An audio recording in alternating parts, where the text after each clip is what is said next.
السلام عليكم ورحمة الله. So we welcome our distinguished family members, our esteemed guests, our friends, and of course our brilliant graduates of our 6th and 8th grades for 2024. Congratulations to you all.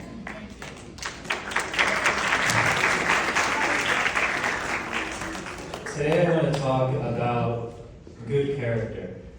In the Quran, you'll find this topic of good character emphasized so much. And likewise, in the Sunnah of the Messenger Muhammad sallallahu alaihi wasallam, you'll find this teaching echoed just as much. So much so that his wife, Aisha radiallahu ta'ala anha, when she was asked to describe the character of the Messenger sallallahu alaihi wasallam, she gave that brilliant answer. And she said his character was the Quran. Yeah, good. You guys all paid attention in class. So Quran.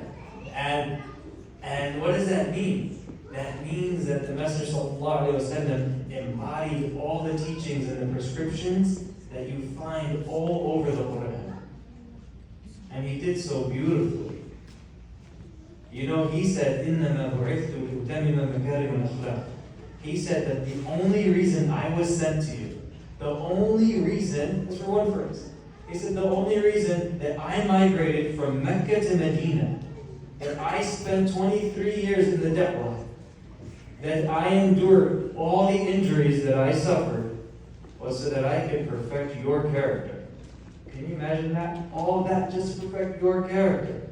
That's why he sallallahu alayhi wa sallam said, the people who will be the closest to me on the day of judgment, when people are racing to the pool to drink water, are those who have good character. And he also said, the two things through which people will enter into Jannah the most are taqwa and good character. So it's clear that good character is really, really prevalent in the Sunnah. And Allah subhanahu wa ta'ala also mentions it to us in the Quran. For example, He says, وَسَارِعُوا إِلَى مَغْفِرَةٍ مِّن رَبِّكُمْ وَجَنَّةٍ عَرْضُهَا السَّمَاوَاتُ وَالْأَرْضُ أُعِدَّتْ لِلْمُتَّقِينَ. And race a race towards the forgiveness of your Lord and to a paradise that extends the distance of the heavens and the earth that has been prepared for those who have taqwa. And then he goes on to define who those are that have taqwa. And I tell you, pay attention. He's describing people with good character. He says, الَّذِينَ يُنْفِقُونَ فِي السَّرَّاءِ وَالضَّرَّاءِ وَالْكَاظِمِينَ الْغَيْظَ وَالْعَافِينَ عَنِ النَّاسِ. Those who spend in good times and when times are tough. Those who give when their refrigerators are full of food. And those who still give when all their lunchbox has to offer is a measly half a peanut butter jelly sandwich. They still give. And those who restrain their anger and don't unleash their wrath. Those who forgive the people. These are the qualities of the people for which Jannah itself has been prepared. And so, the question comes up. How is it that we can commit to holding on to good character and these values that Allah subhanahu wa ta'ala loves in a place where those values are not loved? In a place where those values are mocked? In a place where those values are laughed at? Where they're seen as sometimes being backwards? What do?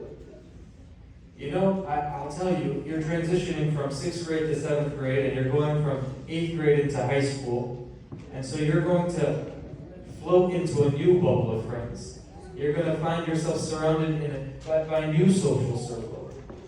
You're going to make new bonds.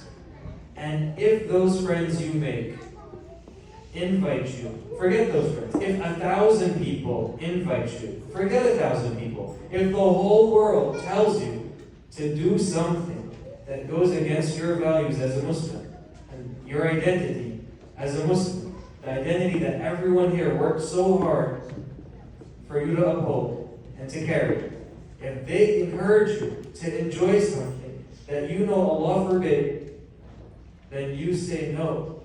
and you hold on to your values, even if it feels like you're holding on to a burning piece of coal. I've never held on to a piece of burning coal, and I don't think you have either, but I'd imagine it'd be really, really hard. And our Prophet ﷺ taught us that. Sometimes being Muslim is really, really hard, because you're the one going against the tide. But you do it. You do it. Because that's who you are.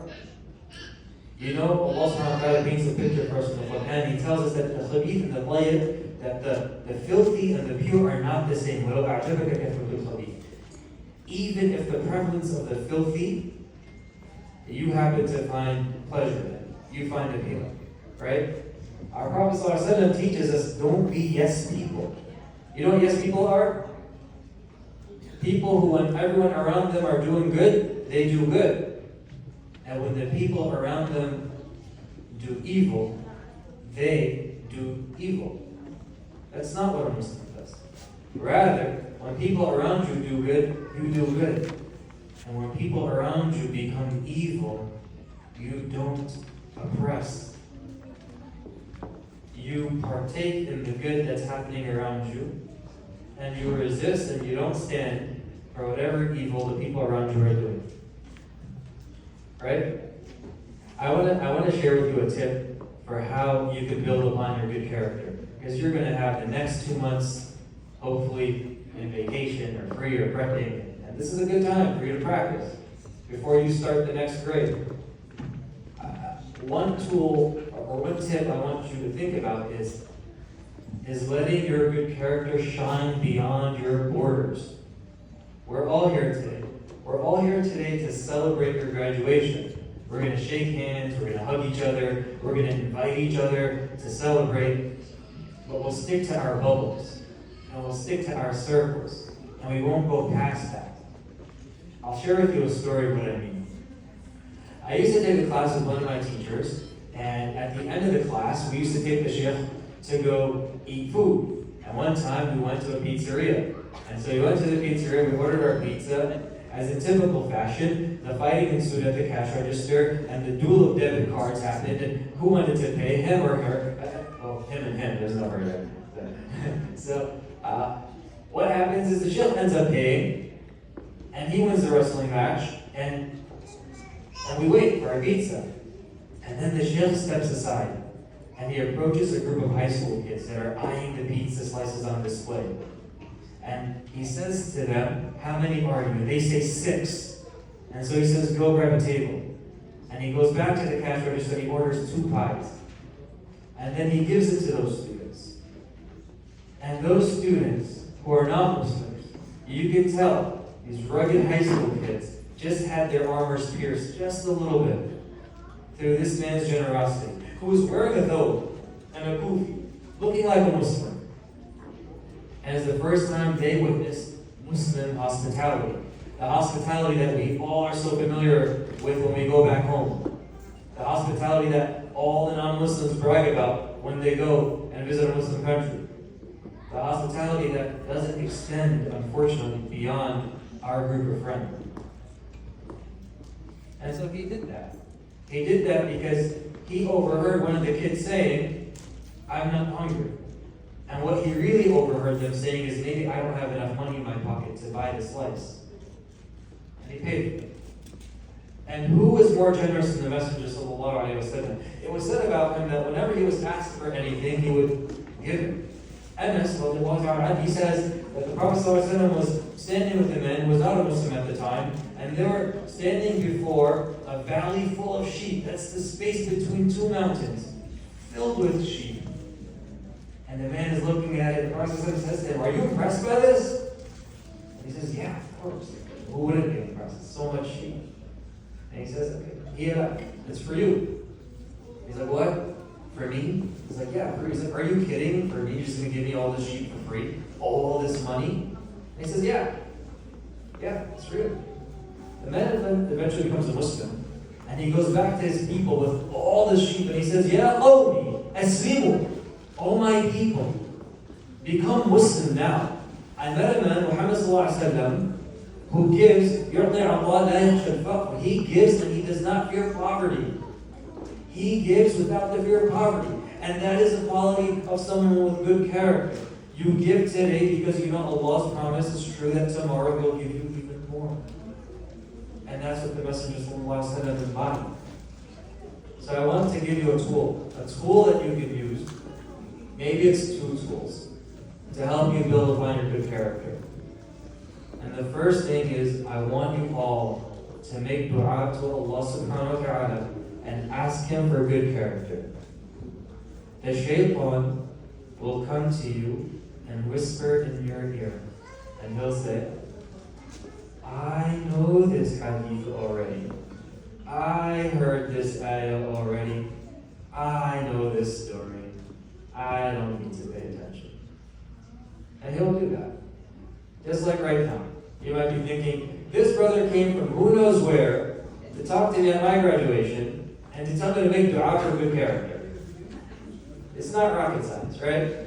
But I want you to walk away with a tool that you can use in every classroom you step into, every khutbah you ever listen to, every lecture you attend, every presentation you sit through. And that is, instead of asking yourself, do I know this already? Whenever you hear something, you ask yourself, do I do this already? And if you do this, if you start shaping the question this way, you'll always walk away from every reminder having benefited from that experience. And you'll make dua for good character. Because now I'll ask you now, did you make dua for good character today? You know the dua that maybe Brother Jihad Hafidhullah probably taught you in class. Allahumma kama hasanta khalqi fa hasan khuluqi. Oh Allah, the way you perfected my being, then perfect my good character. Did you make that dua today? Then make it. Did you ask Allah subhanahu wa ta'ala to make you a more generous person? Did you ask Him today to be someone who forbears?